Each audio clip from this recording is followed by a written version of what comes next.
The day it all began didn't carry any storm clouds in the sky or ominous winds pushing through the neighborhood. It was just a plain Thursday afternoon, sunlight leaning across the roofs, sprinklers clicking away, and the kind of silence you only get in those cookie-cutter suburbs where everyone pretends they've got their lives nailed down tight. I was coming back from the hardware store with a trunk full of lumber when I saw them. Two men in cheap polos and khakis standing on my front lawn with clipboards, sunglasses that tried too hard to look official, and the kind of smirks you only see on people who already think they own something that doesn't belong to them. They had slapped a bright orange notice across my garage door, bold letters spelling out immediate HOA violation, action required. My gut twisted right away because, as far as I knew, our neighborhood didn't even have a functioning HOA anymore. They'd been aboard a few years back, but it crumbled under lawsuits and burnout. Still, here were these two acting like landlords of the block, snapping photos of my house, measuring my grass with a little stick, and scribbling on their clipboards like executioners writing last rites. My wife, Anna, was standing in the doorway, arms folded, clearly furious but trying to keep her composure, and I could see the tension in her jaw as she told them to get off our property. I parked the truck crooked in the driveway, slammed the door, and marched up to them with sawdust still on my jeans. "You boys lost?" I asked, my voice flat, though heat was already crawling up the back of my neck. The taller one, a wiry guy with a pockmarked face, flashed some laminated card that looked like it had been printed at Office Depot and announced Homeowners Association. "You're in violation of several codes, sir. Peeling paint, non-regulation fence, and yard debris. Immediate fines will apply." His partner chimed in with a fake, authoritative nod, backing him up. I didn't buy a word of it. "We don't have an HOA," I said slowly, stepping closer. "This neighborhood voted it out 2 years ago." Anna was behind me now, hand lightly on my arm, steadying me the way she always did when she knew I was about to blow. But these guys weren't backing down. The shorter one, stockier with a gut straining against his polo, leaned in and hissed, "We'll make your life hell if you don't pay up. You think you're special? Everyone else has been cutting checks already." That was when my wife's fire broke through. She stepped forward, voice sharp, telling them to leave immediately before she called the cops. Maybe it was her defiance. Maybe it was the fact that she stood there barefoot in the sun, not afraid of them, but something in the stocky one's face twisted ugly. He shoved past me suddenly, barking, "Don't get mouthy, lady," and the next second his arm snapped out, backhanding her across the face so hard she tumbled against the porch railing. The sound of the crack, bone and wood together, still echoes in my skull. Anna screamed, clutching her arm, eyes wide with pain, and I saw her wrist bend at an angle no human wrist should ever bend. For a frozen moment, all I could hear was my heartbeat thundering like an engine about to explode. I lunged at the bastard, caught him by the collar, and slammed him against the siding so hard his clipboard clattered to the ground. His partner scrambled back, shouting, "Hey, hey, calm down," but I was past calm, fists already drawn back to break his jaw. The only thing that stopped me was Anna's voice, weak, trembling, but firm. "Don't, please, not now. Just help me." I looked at her, saw tears streaking down her face, her arm limp, and that was enough to loosen my grip. The cowards took their chance, peeling off down the street, shouting threats over their shoulders about coming back with the rest of the board. I let them run because all that mattered in that moment was scooping up my wife, loading her gently into the truck, and rushing her to the ER while rage boiled inside me like molten lead. At the hospital, the x-rays confirmed what I already knew. Her radius snapped clean, bruising along her cheek, sprain in her shoulder. Watching her lie there with an 4 in her hand, face pale from painkillers, my stomach burned with guilt for not protecting her faster, for letting those two breathe after what they did. She tried to smile through the haze, whispering, "I'll be okay," but I knew better. This wasn't going to end with her casted up, and us pretending life could go back to normal. No, the line had been crossed. Someone had declared war on my family. That night, after tucking her into bed, I sat at the kitchen table, staring at the darkness outside the window, listening to the hum of the refrigerator. My hands shook, not from fear, but from restraint. And then I did what I hadn't done in years. I pulled out my old phone book, the one with grease stains and faded ink, and flipped to the name I swore I'd never have to call. My cousin Jax. Jax was blood, but he was also the kind of man who solved problems with steel and fire. He and his crew rode under the banner of the Iron Vultures, a biker club that everyone in 3 counties knew better than to cross. I hadn't spoken to him in nearly a decade, not since I left that life behind to build something quieter with Anna, but blood remembers, loyalty remembers, and vengeance? That never dies. My thumb hovered over his number before I finally pressed call. It rang twice before his gravel voice answered, low and suspicious. Who's this? I swallowed hard, then let the words pour out. It's me. They broke Anna's arm. I need the family. There was silence, heavy and loaded, then the sound of a lighter flicking, a drag of smoke, and Jax's voice, colder than steel. Send me the names. We ride at dawn. And just like that, I knew the storm had been unleashed. The rumble of engines announced them before I even saw the first headlight cutting through the dawn fog. That sound wasn't just motorcycles, it was thunder rolling on asphalt, an army of pistons and chrome roaring awake with a promise of violence. Jax led the pack, his black road king gleaming despite the dust of the highway, the Iron Vulture's patch stitched across the back of his leather vest like a banner of war. There were at least a dozen of them. Men I remembered from my younger years, hard eyes, harder fists, each one carrying scars that told stories without words. They lined up along the curb outside my house, pipes growling until Jax killed his engine, swung a leg over, and pulled off his helmet with the same calm he had even in bar fights that left others bleeding. Time had put more gray in his beard, more lines around his eyes, but he was still my cousin, still the man who once dragged me out of a ditch when a deal went wrong. He didn't hug me, didn't even shake my hand. He just stared for a long second, then looked toward the upstairs window where Anna was resting, her broken arm cradled in a sling. His jaw tightened, and without asking another question, he turned to his crew and growled, "Nobody lays hands on family." That was all they needed.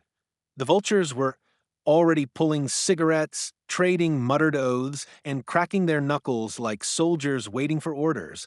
Inside, over coffee that Anna tried to pour one-handed, I told them everything. How the fake HOA punks showed up with their clipboards, how they'd been shaking down neighbors, how one of them snapped and hit my wife.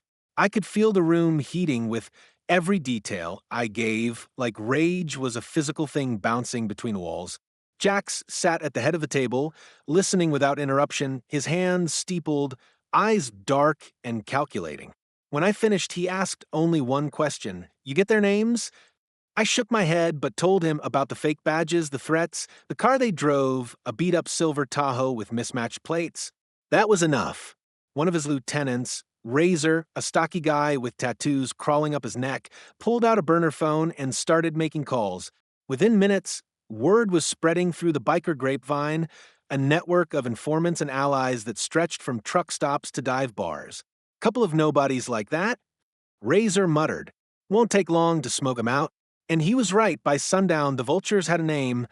The stocky one was called Brent Mallory, a small-time con artist with a history of scams, always looking for new ways to squeeze money from people too polite or scared to fight back. His partner was Leonard Briggs, a washed-up real estate hustler with debts up to his eyeballs. Together, they'd cooked up this fake HOA racket, bullying homeowners with threats of liens and fines, cashing in before anyone realized the scam. But the thing about small-time bullies is they always think they're untouchable until a bigger predator comes knocking. Jax leaned back in his chair, a grin spreading across his face that I hadn't seen in years, the grin he wore when he smelled blood in the water. Perfect, he said. 2 rats running a con. Let's see how they squeal.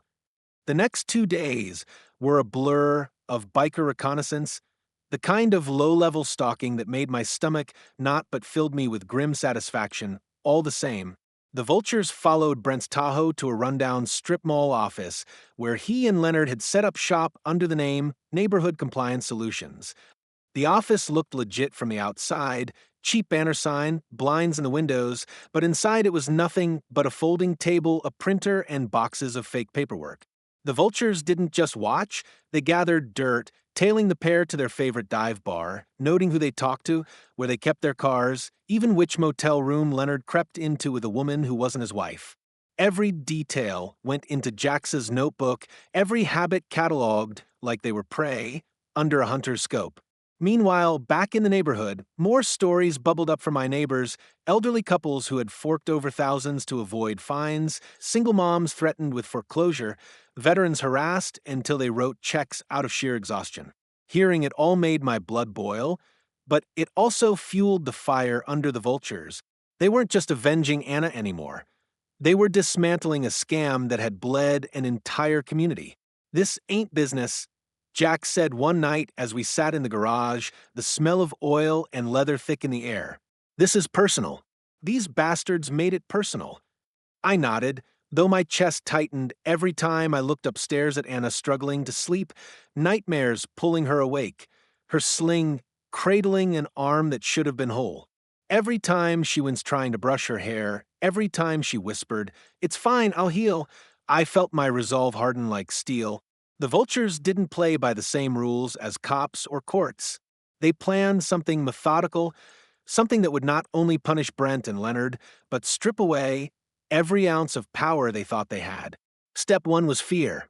Razor and two others cornered Leonard in the parking lot of his motel, their bikes idling low like growling dogs. They didn't touch him, didn't need to. The mere sight of three leather-clad bikers blocking his path was enough to send him stammering. Razor leaned down from his bike, voice calm but sharp as a blade. "Word is you like pushing around women. Next time you raise a hand, it won't be her bones that break."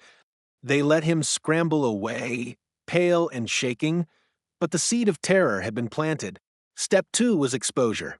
Jax had a hacker friend, young kid, part of the Vulture's extended family, who cracked into the laptop they lifted from Leonard's car. Inside were spreadsheets of payments, names of every neighbor they'd conned, even offshore accounts where they funneled the money. It was enough evidence to sink them legally 10 times over, but Jax wasn't interested in courtrooms.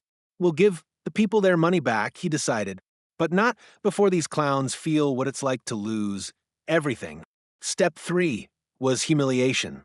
Brent strutted into his favorite bar one evening, only to find it packed wall-to-wall with bikers, every stool taken by a man wearing the Iron Vulture's patch. The bartender, who clearly knew better than to cross Jax, slid Brent's usual beer down the counter, only for Jax himself to stop it with one hand. "That seat's taken," he told Brent, voice steady but laced with menace. Brent blustered, tried to puff up his chest, but when a dozen pairs of eyes drilled into him, he shrank fast. "We know who you are," Jax continued. "We know what you've been doing. And now you're going to pay back, every dime." Or, he let the word hang, the silence filling with the weight of unspoken violence. Brent didn't argue. He just nodded, sweating bullets, muttering something about misunderstanding. But humiliation was just the appetizer. The real meal was still coming. By the end of the week, the Vultures had a plan laid out in brutal detail. Drag the fake HOA into the light, ruin their reputations, clean out their accounts, and then, when they were stripped bare and desperate, deliver the kind of lesson that scars a man for life. The night before it all went down, Jack sat with me on the porch, handing me a beer. "You sure about this?" he asked. "Once we move, there's no undoing it." I thought of Anna asleep upstairs, arm in a cast, nightmares clawing her every night. I thought of the neighbors who had been bullied, the fear that had seeped into every street of our community. And I thought of the two faces I'd never forget, Brent's sneer, Leonard's smirk, etched into my memory like a curse. I took a long drink, the bitterness burning down my throat, then nodded. "I'm sure. They wanted war. Let's give it to them." And Jax grinned, that wolfish grin again. As the engines of the Vultures rumbled to life in the distance, the night itself trembling with the promise of what was to come. The morning it all went down felt strangely calm, the kind of calm you get right before a storm tears the world in half, like the universe itself was holding its breath. The Vultures had spent the past week tightening the noose around Brent and Leonard, and now, with every detail locked in place, there was no turning back, no mercy left to spare. It started with money, always with money, And Razor's kid had already drained the offshore accounts, rerouting every dirty dollar the scammers had stolen back into an escrow fund that would eventually be returned to the neighbors. Brent and Leonard woke up to find their bank cards declined, their accounts frozen, every penny they thought secured now vanished like smoke in the wind. Leonard discovered it first, pounding on the motel counter with sweat pouring down his face, shouting about technical errors, until the clerk slid his key back across the counter and told his room was no longer paid for. By noon, he was standing on the curb with his suitcase, broke, confused, and panicking. Brent fared no better. His Tahoe was repossessed right out of his driveway by a tow truck Jax had arranged through a buddy who owed him a favor. And when Brent stormed out in his bathrobe demanding answers, he was met by a crowd of neighbors, faces twisted with anger now that the truth about the fake HOA had been posted across every local Facebook group, courtesy of Razor's digital fingerprints. People who had once cowered behind curtains were now shouting from lawns, spitting his name like venom, waving copies of the scam paperwork they had been forced to sign. The humiliation was immediate, but the vultures weren't finished.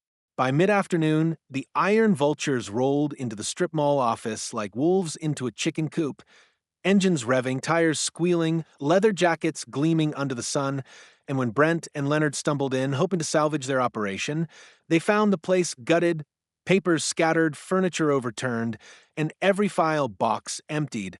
Jax sat at their folding table like a king at a throne, boots propped up, cigarette glowing between his fingers, the rest of the crew arrayed behind him like shadows of vengeance. "Gentlemen," he drawled, voice dripping with mock politeness, "you've been busy, but the party's over." Leonard tried to bolt, but Razor was on him in a second, slamming him back against the wall with a fistful of his shirt, while Brent blustered and stammered, insisting it was all a misunderstanding, just a business arrangement, nothing personal. Jax leaned forward, eyes narrowing. "You broke my cousin's wife's arm," he said softly, the quiet kind of voice that carried more danger than a shout. That made it personal. What followed wasn't chaos, not the kind you see in movies with wild brawls and shattering glass. It was controlled, surgical, the kind of violence that leaves a man remembering every second for the rest of his miserable life. They didn't kill them, didn't even put them in the hospital. No, Jax was smarter than that. Instead, they dismantled them piece by piece, like stripping a car down to bolts. Brent's precious Tahoe, already repossessed, was returned to him later that evening. But not in one piece. The vultures had taken torches to it, cut into parts, and dumped them in his front yard, a metal graveyard gleaming under the streetlights. Leonard's laptop, the one with all the scam records, was projected on the wall of the local bar for everyone to see, names, numbers, and receipts scrolling while neighbors gathered, pointing, laughing, jeering. His secrets were no longer his, and the shame hit harder than any fist could. But the real finale came that night when Jax ordered me to ride with them, to see it through, because this wasn't just their war, it was mine too. We rolled deep into the industrial outskirts, where Brent and Leonard had been dragged after being caught sneaking around, desperate to flee town. They were tied to chairs inside a cold warehouse, the smell of oil and rust thick in the air, their eyes wide as the bikers circled like predators. Jax handed me a baseball bat that was scarred and stained, and asked the question with no judgment, no pressure. "You want to do this?" My hands shook as I took it, not from fear, but from the weight of choice. Anna's face flashed in my mind, her broken arm, her whisper, "Don't," that first night, and I knew she wouldn't want me to become a monster. But I also knew this wasn't about revenge for revenge's sake anymore. It was about justice, about making sure these parasites never hurt another soul again. I lifted the bat, let it hover, then slammed it down. Not on them, but on the metal chair between them, the crack echoing like a gunshot.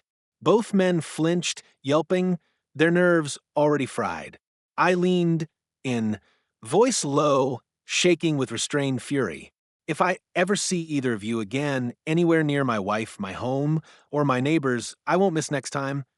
The vultures roared their approval, not because I'd spilled blood, but because I'd shown control, dominance, the kind of strength that doesn't need gore to make a point. Jax grinned, clapped me on the shoulder, then gave the signal. The bikers cut Brent and Leonard loose, but not before snapping photos of their tear-streaked faces, stripped of dignity, stripped of power. They dumped them outside the county line with nothing but the clothes on their backs and a warning that if they ever came within 100 miles again, they'd vanish without a trace.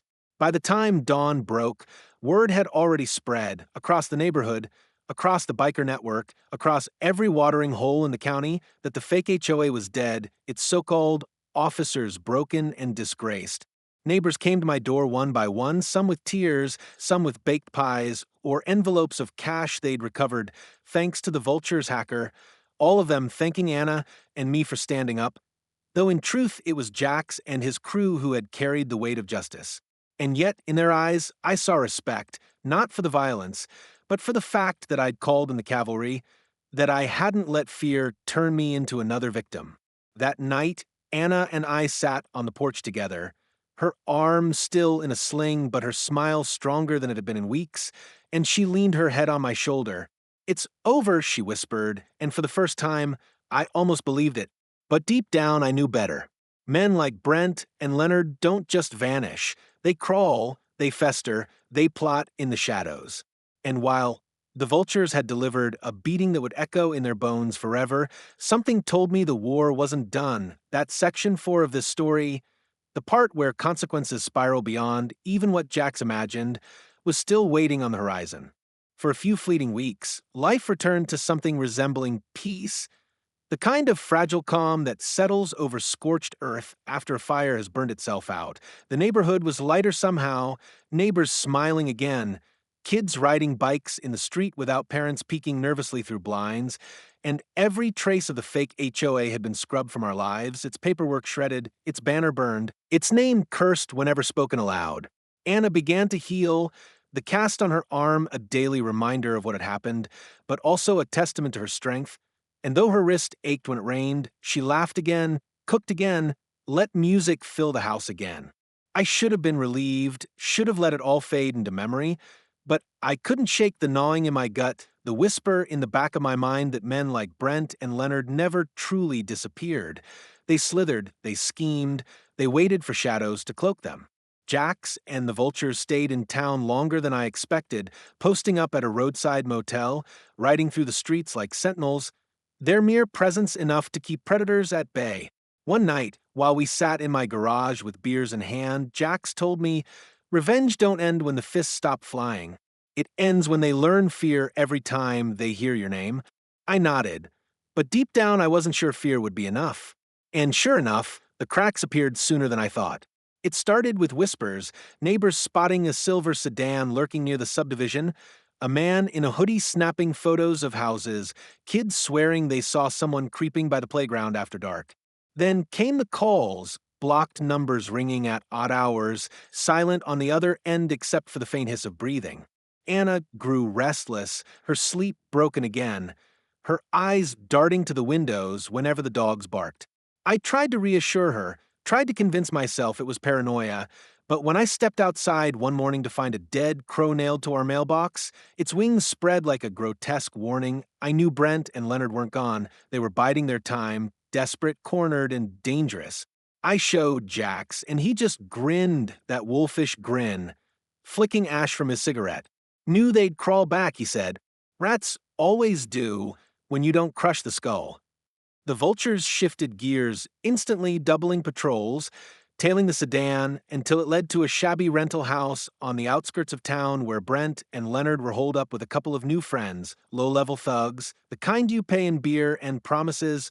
They weren't rebuilding their scam. They were plotting revenge of their own, too stupid to realize they were outmatched. Jax gave me the choice again. Walk away and let the Vultures handle it, or stand shoulder to shoulder with blood and see it through. I thought of Anna, of the fear creeping back into her eyes, of the neighbors who had just begun to breathe freely again, and I knew there was no walking away. So we rolled one last time, the iron Vultures roaring through the night like a storm with headlights, surrounding that rental house with a circle of chrome and leather. Brent stumbled out first, drunk and defiant, shouting slurred threats that died in his throat when he saw the sheer number of bikes, the gleam of chains and pipes in the moonlight. Leonard tried to run, bolting out the back door, but Razor caught him, dragging him into the circle like a rabbit tossed to wolves. There was no pretense this time, no mock courtroom or staged humiliation. This was the finale, the part where every debt came due. The vultures didn't kill them. Jax was too smart for that. New corpses drew cops like flies. But what they did do was worse in its own way. They broke their pride, their spirit, their will to fight.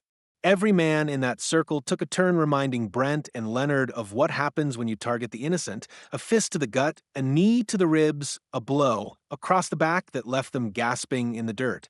By the time it was over, both men were on their knees, coughing blood, begging for mercy, their faces swollen and unrecognizable. Jax crouched in front of them, voice low, calm, final. "You had your chance. You could have walked away. Now you'll crawl." And with that, the vultures left them there in the dirt, stripped of wallets, stripped of dignity, their silver sedan torched to a skeleton on the roadside.